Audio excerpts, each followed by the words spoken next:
Friends, मैं doctor कांचन निरुक्कर, मैं स्त्री रोग तज्ञ और टेस्ट बेबी कंसल्टेंट हूँ और पिछले 10 वर्ष से पुणे में कार्यरत हूँ। आज 1 दिसंबर है, जो कि वर्ल्ड्स एड्स डे करके पूरे वर्ल्ड में ये वर्ल्ड्स एड्स अवेयरनेस करके ये डे 1 दिसंबर ही मनाया जाता है।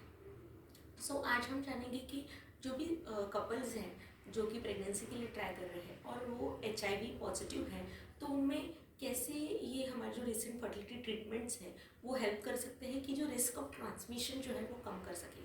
सो पहले जानेंगे कि क्या HIV क्या होता है। पहले HIV हम सबको पता है कि HIV is human immune deficiency virus. So basically इसमें इम्यून डिफिशियंसी हो जाता है, मतलब आपकी जो रोग प्रतिकारक शक्ति है वो कम हो जाती है। और ये HIV जो है वो जनरली सेक्सुअली ट्रांसमिटेड होता है, मतलब कि यौन संबंध से ट्रांसमिट होता है या फिर ब्लड ट्रांसफ्यूजन से भी ट्रांसमिट होता है। ये हमें जनरली सभी को इसके बारे में अभी पता है।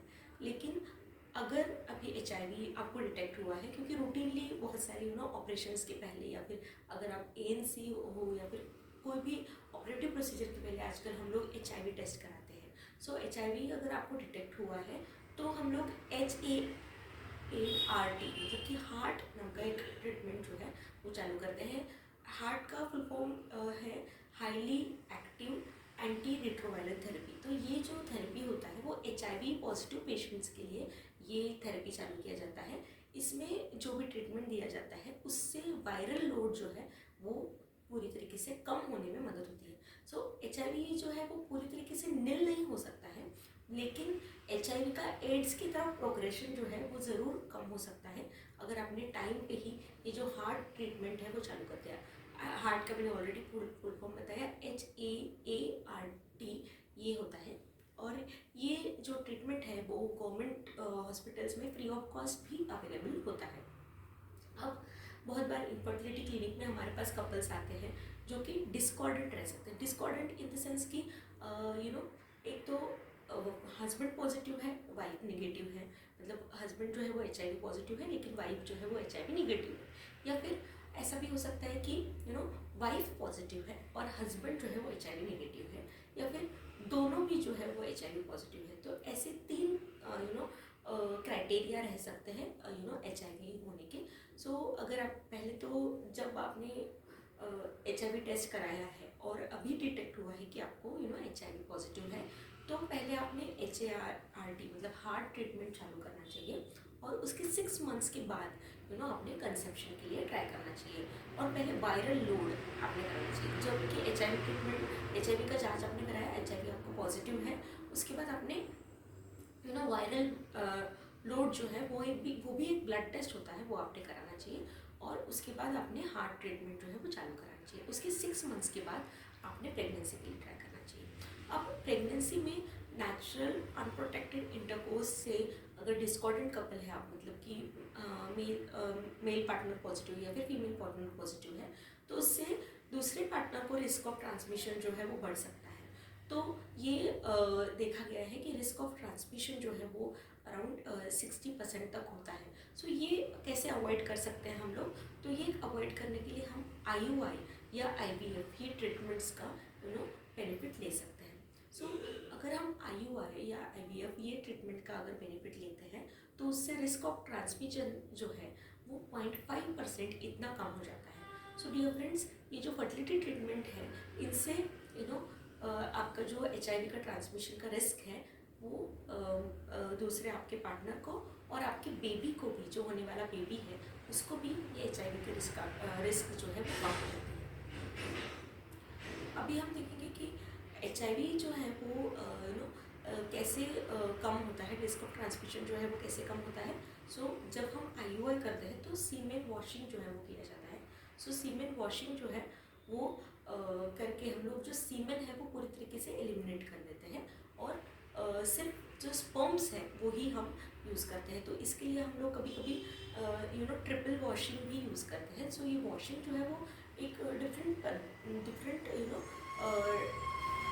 टेक्निक से ये वॉशिंग किया जाता है। और ये वॉशिंग करने के बाद ये आप IUI या फिर IVF के ट्रीटमेंट्स के लिए जा सकते हो, जिससे कि रिस्क ऑफ ट्रांसमिशन, जैसे मैंने बोला कि बहुत ही कम 0.5% तक हो जाता है। पूरी तरीके से नील नहीं होता है, पर ये 0.5% तक होता है। इसमें भी IVF में सबसे कम रिस्क होता है। सो अगर मेल पार्टनर आप में HIV पॉजिटिव है और फीमेल पार्टनर्स में निगेटिव है, तो आपने IUI या फिर IVF आप करा सकते हो। इसमें risk of transmission to the female partner या फिर risk of transmission to baby जो है वो बहुत कम हो जाता है।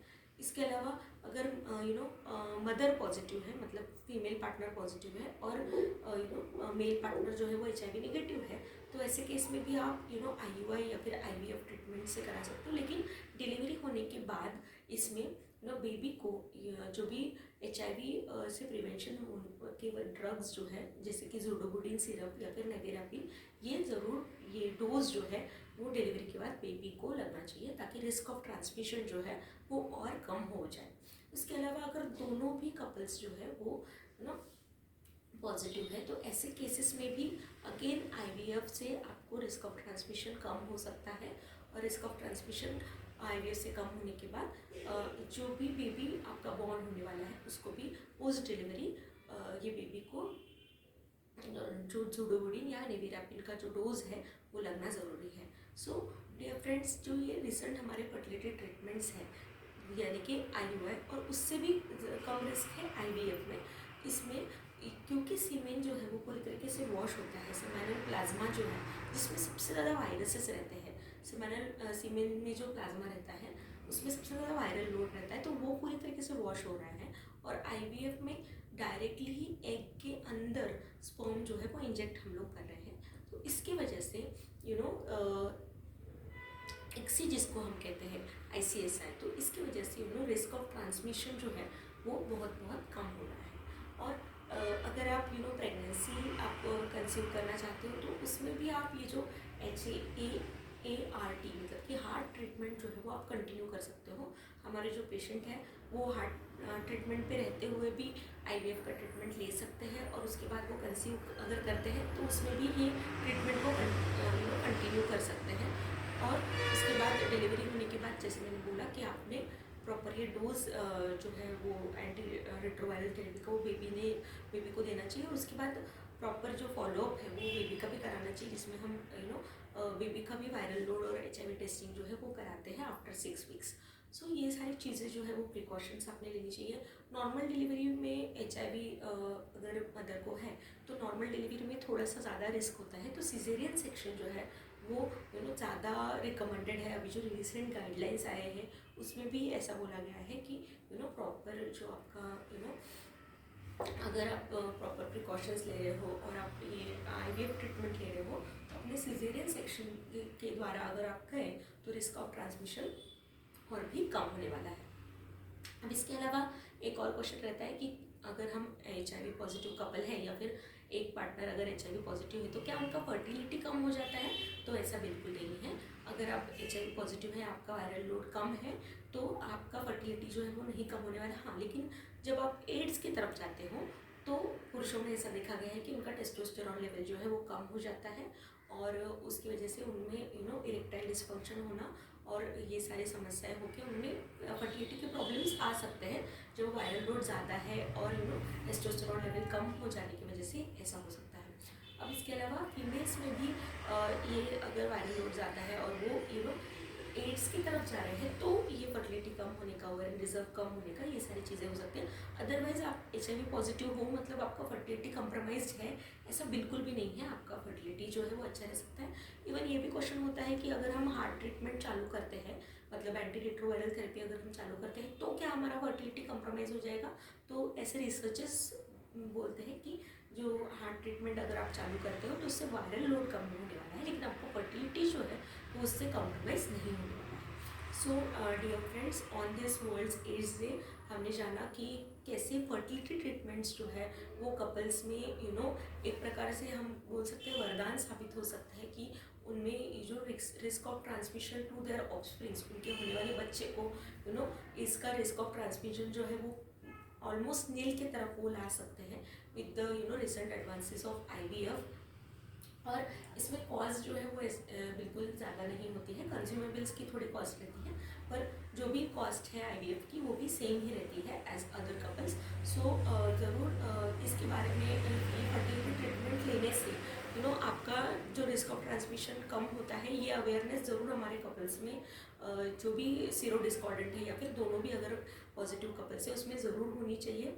और आई होप ये वीडियो जो है वो आपको इंफॉर्मेटिव लगा होगा, जिसमें हमने HIV अगर है, एक पार्टनर को है, डिस्कॉर्डेंट कपल है या फिर दोनों भी हस्बैंड वाइफ को HIV है, तो कैसे हम लोग उसको डील करते हैं एज अ फर्टिलिटी कंसल्टेंट, ये हमने इस वीडियो में जाना।